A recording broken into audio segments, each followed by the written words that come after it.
I'm interested that Helen was almost 34 years old when she made this painting, and yet it's a very strong statement and really seems like a very, very mature aspect of her work. Yeah, I think so, and also that this is exactly a decade after Mountains and Sea, which is generally thought to be her sort of breakthrough work, so that in effect this is almost like the beginning of a whole second phase of her career, at a time when many artists are really only getting going in the first phase of their career, but she has all this stuff behind her and then is drastically simplifying her means in the early 1960s.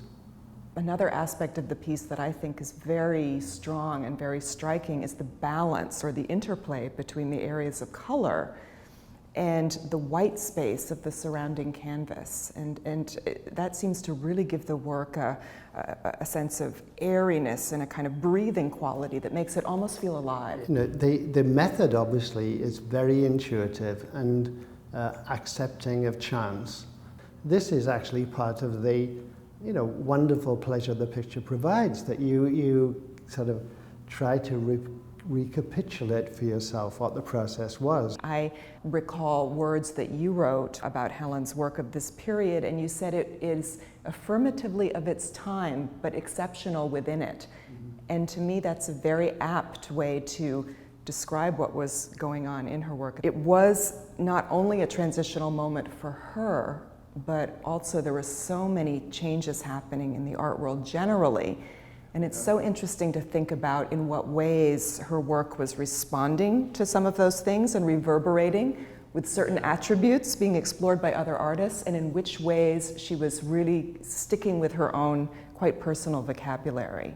It is, I think, characteristic of her whole work, this willingness to, take chances, and while, as you say, there's always a relationship to something else, whether it was abstract expressionism in the 50s or whether it's color field in the 60s. In a funny way, I think the constraint of all that actually provided freedom for her. I do think that in the case of this exhibition, we see so many different aspects of her work in a relatively short period. We see how she's referencing art history and earlier artists. We see her experiments with a new medium. We see her drawing with color expanding in a different direction. And I think it's a very rich and fertile couple of years for Helen that is very well represented in the selections in this exhibition.